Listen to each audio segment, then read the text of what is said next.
श्री कृष्ण ने अपने जीवनकाल में अनेक लीलाएं की, जिसमें महाभारत का युद्ध सबसे महत्वपूर्ण था। इस युद्ध के दौरान भले ही कृष्ण ने अस्त्र न उठाने का प्रण किया हो, लेकिन अपनी बुद्धि चातुर्य से उन्होंने पांडवों को जिताने का भरसक प्रयास किया।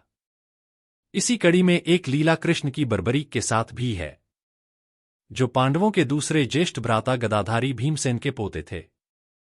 कुछ किताबों के अनुसार बर्बरीक पूर्व जन्म में यक्ष थे, जिनका जन्म द्वापरकाल में गदाधारी भीमसेन के पोते के रूप में हुआ था। दरअसल भीमसेन ने राक्षसी हिडिंबा से विवाह किया था, जिस विवाह के फलस्वरूप भीम को घटोत्कच रूपी पुत्ररत्न की प्राप्ति हुई थी। बर्बरकी भीम पुत्र घटोत्कच का ही पुत्र था, जो कि अपने दादा और पिता के समान ही महान बलशाली और हमेशा सत्य का साथ देने वाला था। महान योद्धा और वीर बर्बरीक की पूजा सुप्रसिद्ध खाटू श्याम महाराज के रूप में की जाती है, जिनकी कथा कुछ इस प्रकार से है। बर्बरीक बालकाल से ही वीर और महान योद्धा थे। उनकी माता ने ही बर्बरीक को युद्ध की दीक्षा दी थी। दरअसल बर्बरीक की मां ने मां आदिशक्ति की घोर तपस्या कर उन्हें प्रसन्न किया था और वरदान के रूप में 3 अभेद्य बाण मांगे थे, जिन्हें मां आदिशक्ति ने बर्बरीक की मां को दिए थे। 3 अभेद्य बाणों की वजह से ही बर्बरीक की मां का नाम 3 बाणधारी प्रसिद्ध था। वहीं इन बाणों के साथ ही वाल्मीकि ने उन्हें धनुष प्रदान किया था, जो बर्बरीक की मां को तीनों लोकों में विजय प्राप्त करने में मदद कर सकता था। जब कौरवों और पांडवों के बीच युद्ध होना सुनिश्चित हो गया, तो इसकी सूचना बर्बरीक को भी प्राप्त हुई। ऐसे में बर्बरीक ने भी अपने प्रियजनों के साथ युद्ध में शामिल होने का निर्णय किया और मां से विदा लेकर चलने को आतुर हुए। तब माता ने उनसे आशीर्वाद स्वरूप उनसे हारे हुए पक्ष की तरफ से युद्ध लड़ने का वचन लिया, क्योंकि बर्बरकी महान योद्धा और वीर थे। साथ ही उनके पास मां आदिशक्ति का दिया हुआ 3 बाण और धनुष भी मौजूद था, इसलिए वो जिस भी सेना की तरफ से लड़ते उसकी जीत सुनिश्चित थी।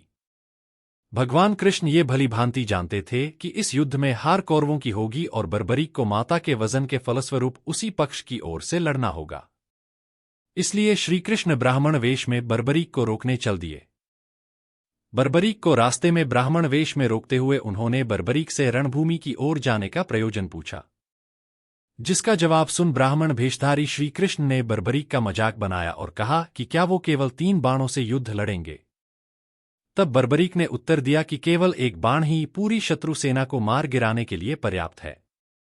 साथ ही ये बाण कार्य पूरा करने के बाद अपने तर्कस में वापस भी आ जाएगा, और यदि तीनों बाणों को प्रयोग में लाया गया तो तीनों लोगों में हाहाकार मच जाएगा। लेकिन ब्राह्मण भेषधारी कृष्ण ने इस बात पर भरोसा न करते हुए कहा कि अगर ऐसा है तो तुम इस पीपल के पेड़ के सारे पत्तों को एक ही बाण से भेद कर दिखाओ, जिसके नीचे हम दोनों खड़े हैं। बर्बरीक ने इस चुनौती को स्वीकार करते हुए तर्कश से 1 बाण निकालकर ईश्वर को याद कर चला दिया। उस बाण ने क्षण भर में ही सारे पीपल के पत्तों को भेद दिया और श्रीकृष्ण के पैरों के इर्द गिर्द नाचने लगा। दरअसल श्रीकृष्ण ने एक पीपल के पत्ते को पैरों के नीचे छुपा लिया था, जिसकी वजह से वो बाण अपने लक्ष्य को पूरा करने के लिए ही वहां मंडरा रहा था। इस पर बर्बरीक ने उन्हें पैर को हटाने लेने का आग्रह किया और कहा कि इस बाण से आपके पैर को भी चोट पहुंच सकती है। ब्राह्मण भेष में पहुंचे श्रीकृष्ण ने बर्बरीक से दान की मांग की, जिसके उत्तर में बर्बरीक ने यथासंभव दान देने की बात का वचन दिया। बर्बरीक के वचन देते ही कृष्ण ने बर्बरीक से सिर का दान करने को कहा। इस पर बर्बरीक ने ब्राह्मण वेशधारी कृष्ण से असली रूप में दर्शन देने का आग्रह किया। तब श्रीकृष्ण ने उन्हें चतुर्भुज रूप के दर्शन दिए। कृष्ण ने समझाया कि युद्ध शुरू होने से पहले किसी वीर क्षत्रिय के शीश की आवश्यकता होती है। तब बर्बरीक ने सिर का दान किया, लेकिन इसके साथ ही कटे सिर से पूरा युद्ध देखने की अभिलाषा व्यक्त की। तब कृष्ण ने बर्बरीक के सिर को रणभूमि के समीप ऊंचे पहाड़ की चोटी पर सिर को सुशोभित किया। वहीं से बर्बरीक के कटे सिर ने पूरे युद्ध को देखा। युद्ध के अंत में पांडवों में आपस में विवाद होने लगा कि पूरे युद्ध की विजय का श्रेय किसे जाता है। तब कृष्ण ने कहा कि बर्बरीक इस बात का निर्णय कर सकते हैं, क्योंकि उसने शुरू से युद्ध को देखा है।